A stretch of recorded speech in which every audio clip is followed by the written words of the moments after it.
The sound of a $60,000 pickup truck hitting a solid object isn't a thud.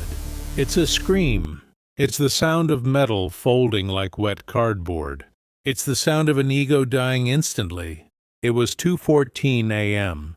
The neighborhood was dead silent, buried under 6 inches of fresh powder. The only light came from the street lamps reflecting off the ice, creating a ghost world of white and gray. I stood on my porch, wrapped in a wool blanket, watching the steam rise from the crumpled hood of a massive black Ford F-250. The driver's door was jammed shut. The horn was blaring, a long, continuous note of failure. Inside the cab I could see him, Ken, our fearless HOA president, the man who had spent the last 3 months trying to make my life a living hell. He wasn't screaming at me this time. He was staring blankly through his shattered windshield at the thing he had tried to run over. He thought it was just snow. He thought it was another soft, fragile decoration he could crush just to prove he was the king of this cul-de-sac. He didn't know that beneath that innocent, smiling snow face lay 3 tons of frozen justice. Before I tell you how Ken totaled his truck on my front lawn, I have to ask you something. What is the pettiest thing a neighbor has ever done to you? Drop your story in the comments right now, because I guarantee Ken is worse. Hit that subscribe button, because this is the story of how I turned a snowman into a tank.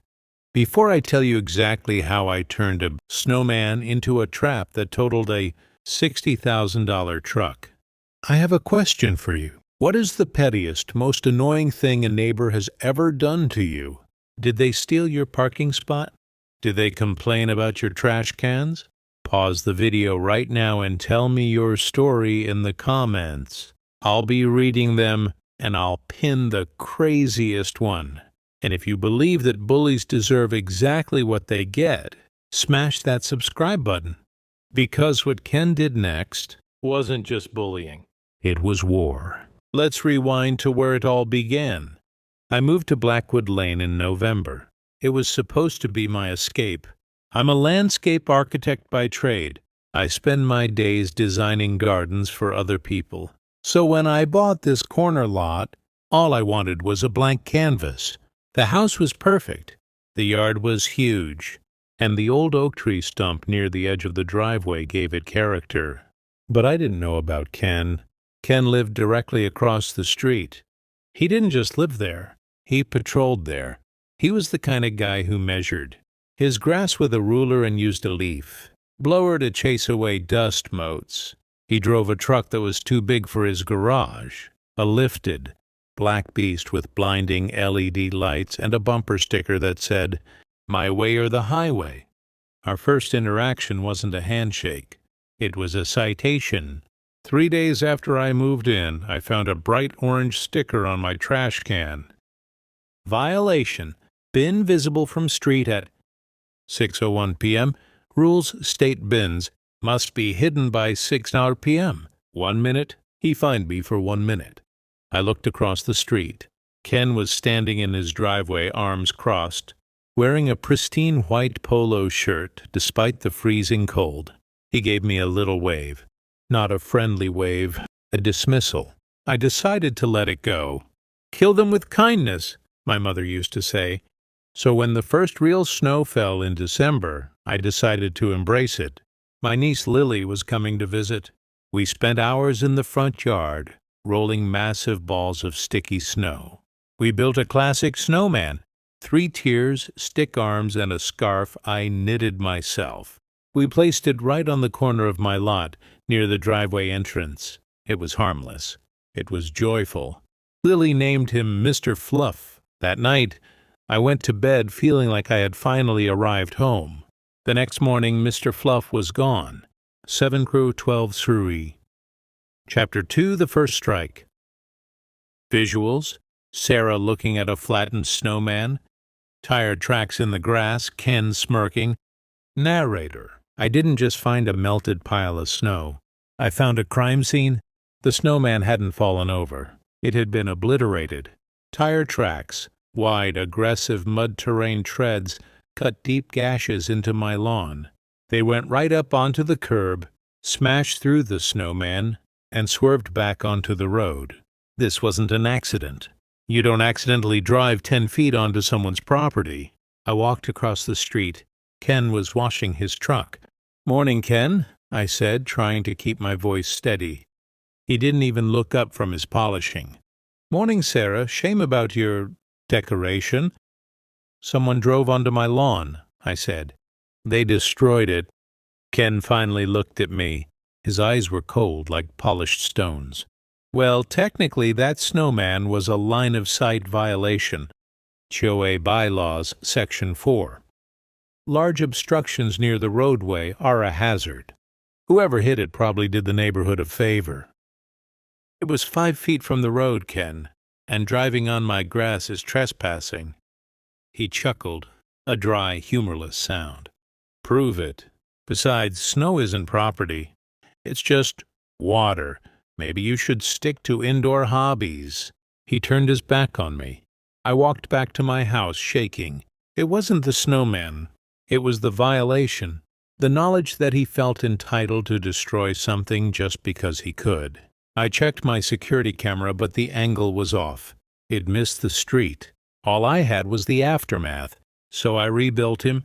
This time I made him bigger. I packed the snow tighter. I wanted to show Ken that he couldn't bully me. 2 nights later, I woke up to a sound, thump squash.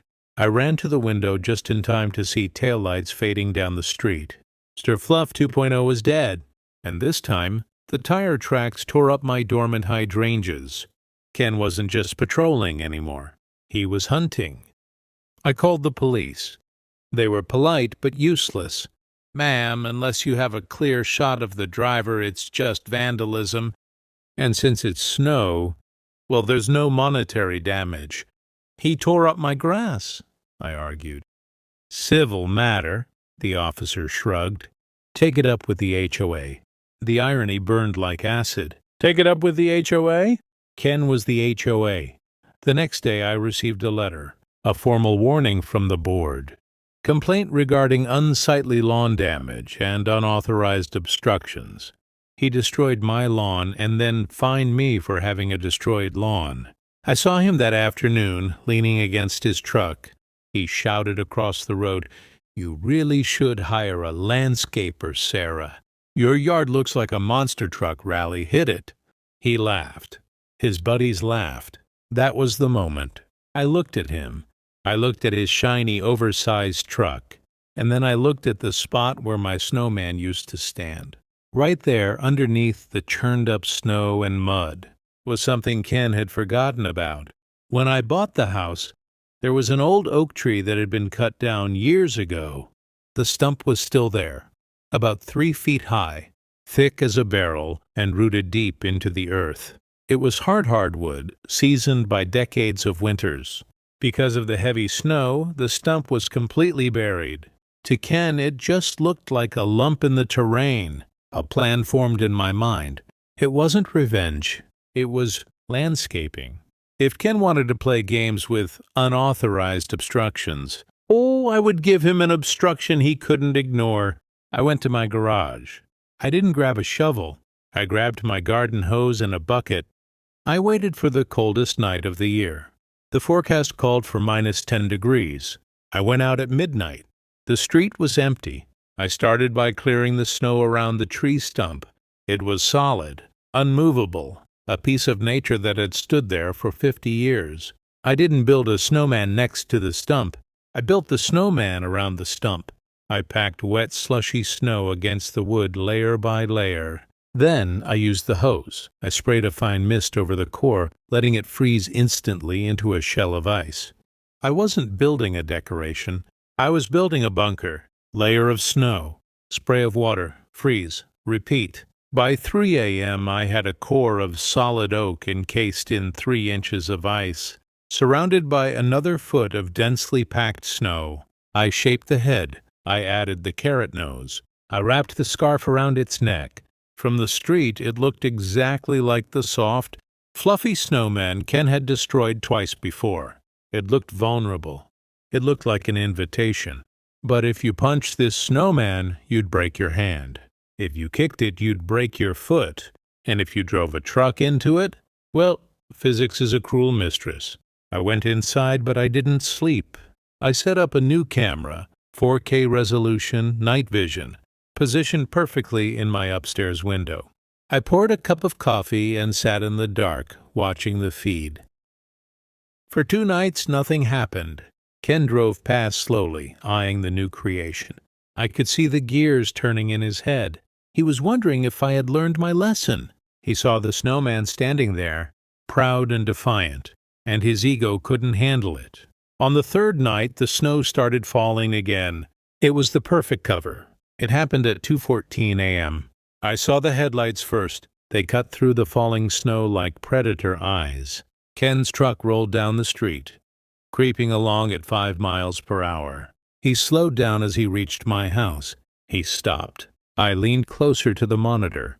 My heart was pounding, not with fear, but with anticipation. He sat there idling for a full minute. I could imagine him inside, debating it. Should I? Is it worth it? But men like Ken don't have brakes. They only have gas pedals. He backed up, angling his truck to get a running start. He wanted to clip it perfectly, smash the snowman and tear up the turf in one smooth motion. He revved the engine. The roar shattered the quiet night. He floored it. The truck lunged forward, tires spinning on the ice before catching traction. He picked up speed. 10 miles an hour, 15, 20. He aimed the center of his massive steel bumper right at the snowman's chest. In his mind, he was about to witness an explosion of white powder. He hit the target. Crunch! It sounded like a bomb going off. The truck didn't plow through. It stopped dead. The energy of a 3-ton vehicle moving at 20 miles an hour has to go somewhere. Since the tree stump wasn't moving, the truck had to absorb it all. The front bumper folded inward. The grille disintegrated. The hood buckled into a tent. The airbags deployed with a cloud of white dust filling the cab instantly. The rear of the truck actually lifted off the ground for a split second, before slamming back down. Steam hissed from the shattered radiator. The snowman? It lost its nose. That's it. The ice shell had cracked, revealing the dark wood beneath, but it was still standing. I walked out onto the porch, my mug in hand. Neighbors' lights flicked on. Doors opened. Ken stumbled out of the truck, coughing, waving away the airbag dust. He looked disoriented. When he saw me, the shock turned to fury. "You!" he screamed, pointing a shaking finger. "You put a rock in there." "You tried to kill me." "It's a tree stump, Ken," I said calmly, standing on my steps. "It's been there for 50 years. You'd know that if you stayed on the road." The police arrived 10 minutes later, the same officers as before. Ken was frantic. "She booby-trapped it." "That's illegal. I want her arrested." The officer walked over to the snowman. He brushed away some loose snow and saw the bark of the tree. He looked at the truck. He looked at the tire tracks deep in my yard. "Sir," the officer said, his voice flat, "did you drive onto this woman's private property to hit her decoration?" "That's not the point. It's a hazard." "It's a tree, sir, on her lawn. The only way you hit it is if you leave the roadway." Ken sputtered. He turned red, but he had nothing. The officer wrote him 3 tickets: reckless driving, destruction of private property, and my personal favorite, leaving the roadway. But the real justice came the next morning. The tow truck had to drag his prized F-250 out of the mud. The frame was bent. The engine block was cracked. The truck was totaled. Ken tried to sue me. The judge laughed the case out of court in 5 minutes. "Mr. Plaintiff, you cannot sue someone for hitting a stationary tree on their own land while committing an act of vandalism." Ken resigned from the HOA board a month later. He moved out the following spring. I still live here, and every winter I build a snowman in the exact same spot. I don't need to reinforce it anymore. The memory of the black truck is protection enough. Sometimes the best way to handle a bully isn't to fight back. It's just to stand your ground. and let them destroy themselves. Thanks for watching.